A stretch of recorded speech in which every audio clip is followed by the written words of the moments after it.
Hello everyone, I hope आप सभी लोग बहुत अच्छे होंगे और उतनी ही बेहतर तरीकों से आप सभी लोगों की पढ़ाई चल रही होगी।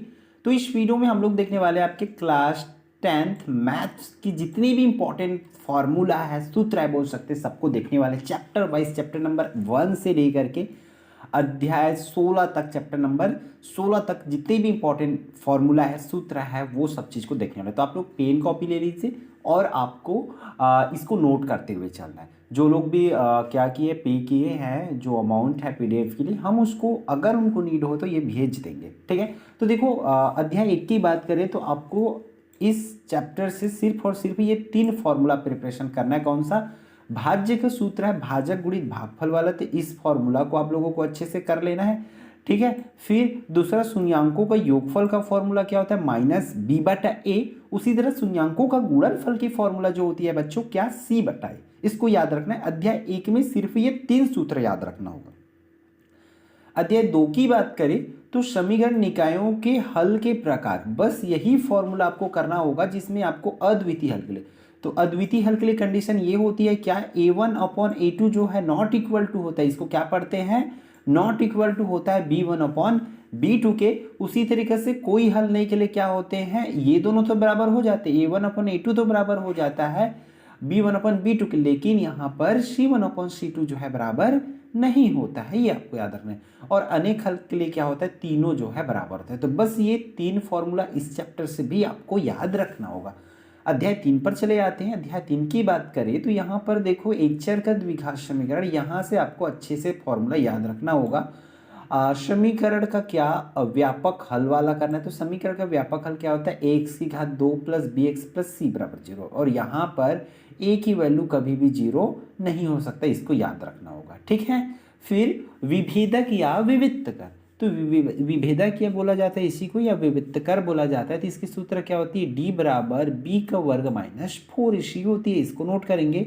फिर मूलों की प्रकृति इसी से पूछा जाता है। अगर डी की वैल्यू 0 होता है तो वास्तविक असमान होते, अगर डी का मान प्लस में आती तो वास्तविक व असमान, और उसी तरीके से अगर उत्तर माइनस में आती है तो वहां पर हम लोग लिखेंगे काल्पनिक व असमान लिखेंगे, ठीक है। फिर श्रीधराचार्य विधि, उसको बता देता हूं आप लोगों को, वो क्या है? ये x बराबर में माइनस बी प्लस माइनस करड़ी बी का वर्ग माइनस 4ac और पूरे की बटा में 2a होता है, ये हो गया। और आखिरी प्रश्न, जो समीकरण बनाने के लिए हमें इस फॉर्मूला का यूज करना होता है, एक्स स्क्वायर माइनस ए प्लस बी, मतलब यहाँ पर अल्फा प्लस बीटा होती है, तो यहाँ पर अल्फा प्लस बीटा की जगह पे क्या लिखा गया है? ए और बी लिखा गया है, ठीक है। तो इसको यूज कर लेना। फिर समांतर श्रेणी की बात करें तो इतनी फॉर्मूला आपको प्रिपरेशन करना होगा, जिसकी समांतर श्रेणी के एनवा पद, तो समांतर श्रेणी के एनवा पद का ए एन बराबर जो होता है ए प्लस एन माइनस 1d, इस फॉर्मूला को करेंगे। उसी तरह से अगर अंतिम पद की भी फॉर्मूला सेम होती है, जो कि एल इक्वल टू होती है। सर्वांतर कैसे निकालते हैं? तो द्वितीय पद माइनस प्रथम पद का करते हैं, और समांतर माध्य के लिए हमें इस फॉर्मूला का उपयोग करना होता है। उसी तरीके से योगफल के लिए हमें ये वाली फॉर्मूला का उपयोग करना होगा। क्लियर है? तो ये रहा अध्याय 4 तक का। अध्याय 5 में उतनी फॉर्मूला तो है नहीं, यहाँ पर आपको बेसिकली उतना नहीं करना पड़ेगा। अध्याय 6 की बात करें तो यहाँ पर इन चीज़ों को याद रखना पड़ेगा, जैसे कि मूल बिंदु के निर्देशांक क्या होते हैं? तो 0 0 होते हैं। एक्स निर्देशांक को भुज कहा जाता है और वाई निर्देशांक को कोटि कहा जाता है, ये याद रखेंगे, ठीक है।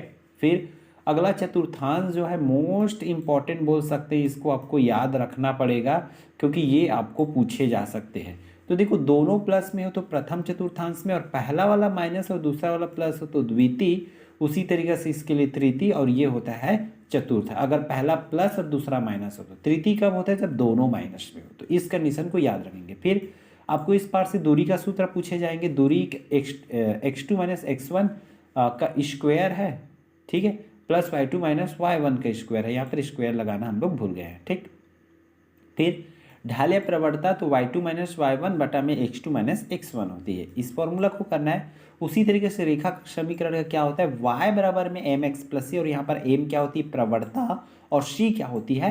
अंतःखंड होती है, ये आप लोगों को याद रखना। उसी तरीके से आलेख में भी कोई फॉर्मूला आपको नहीं करना पड़ेगा।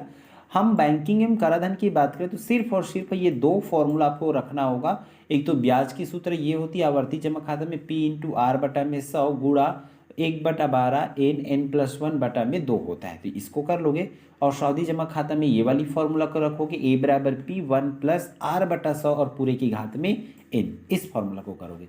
अब आती है वो चैप्टर जिसमें मैक्सिमम फॉर्मूला आपको करना होगा सबसे ज़्यादा। तो सबसे पहले त्रिकोणमिति अनुपात आपको याद रखना होगा। साइन थीटा बराबर में लंब बटा कर्ण, कॉस थीटा बराबर में आधार बटा कर्ण, टेन थीटा बराबर में लंब बटा आधार होती है। ठीक है, उसी तरीके से cot theta, sec theta, cosec theta सभी की आपको सूत्र याद रखना होगा। याद रखना यहाँ पर ये एक दूसरे के अपोजिट होते हैं, जैसे साइन के अपोजिट कॉस, कॉशेक, कॉशेक का शेक, टेन का कॉट। तो ये देख सकते हो इस तरीके से उल्टा होती है करके आपको इसको याद रखना होगा। क्लियर है। फिर आगे बढ़ते हम लोग अगले वाले सूत्र पर देख लेते हैं। इसका अपोजिट देखो, इसी को साइन का एक बटा कॉसेक है ना। उसी तरह कॉश का क्या होती है, कॉश का एक बटा कॉट होती है, एक बटा यहाँ पर उल्टा हो गया, ये कॉस का एक बटा, यहाँ पर आपको लिखना है सेक लिखना है। ये क्या लिखोगे यहाँ पर, एक बटा सेक लिख लेना। ठीक है, टेन का करेक्ट है, कॉट का करेक्ट है, सेक का करेक्ट है और कॉसेक का करेक्ट है, इसको करोगे। फिर उसी अपोजिट का करने से, जैसे साइन और कॉसेक एक दूसरे को अपोजिट होते हैं, दोनों का उल्टा, दोनों अपोजिट का मल्टीप्लाई करने से हमारा कितना हो जाती है, 1 हो जाती है। तो वो आपको याद रखना होगा। उसी तरीके से अपोजिट का क्या होता है, 1 होता है। बस ये फॉर्मूला याद रखेंगे।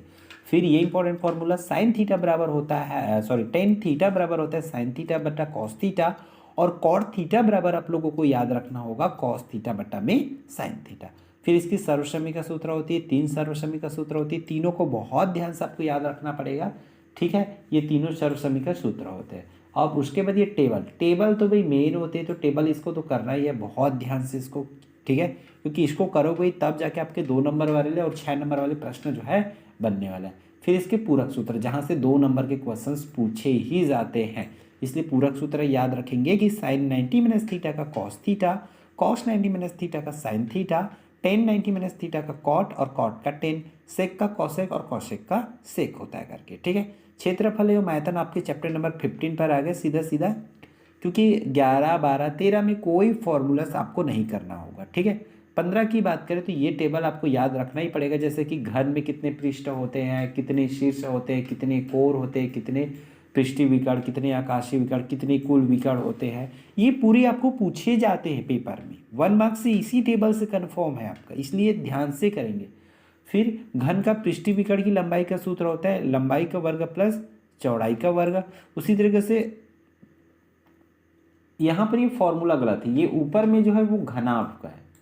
ठीक है, याद रखेंगे आप लोग, ऊपर वाली घनाभ का है दोनों फॉर्मूला, नीचे घन की जो है नीचे वाला घन का है।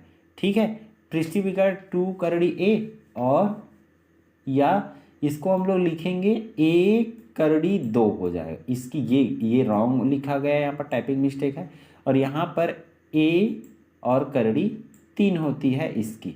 ठीक है, तो याद रखेंगे जो भी इसका PDF जिनके पास भी भेजा जाएगा तो उन लोग ध्यान देंगे कि ये रॉन्ग है यहाँ पर।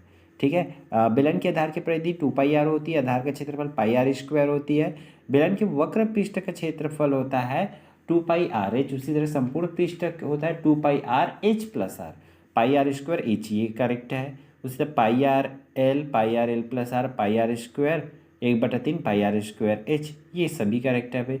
गोला का पृष्ठीय क्षेत्रफल πr/4πr², फिर अर्धगोले का 2π, अर्धगोले का संपूर्ण पृष्ठ ये, तो गोले का आयतन, अर्धगोले का आयतन, ये सब चीज, गोला का आयतन और ये दोनों एक दूसरे का होगा, ये इसका है और वो वाला इसका है। ठीक है, क्योंकि अर्धगोले का 2/3 होगा, इस तरीके से आपको करना होगा। क्लियर है, तो इसमें टाइपिंग मिस्टेक जो है हुआ है, तो चीज़ों को आपको ध्यान रखना होगा। ठीक है, फिर लास्ट चैप्टर में से आपको समांतर माध्य का करना है। ये समांतर माध्य की फॉर्मूला है, माध्यिका की ये 2 फॉर्मूला पूछे जाते हैं। ठीक है, माध्यिका के बड़ी नंबर के लिए और बहुलक का ये क्वेश्चन, तो इतने कर लेते हो तो डेफिनेटली आपकी जो है जितनी भी फॉर्मूला है क्लास 10th मैथ्स की वो कंप्लीट हो जाता है। बस कुछ इसमें मिस्टेक है, वो सिर्फ वीडियो में बताया गया है, तो आप लोग इन चीज़ों को ध्यान से करेंगे। ये एक दूसरे के फॉर्मूला है।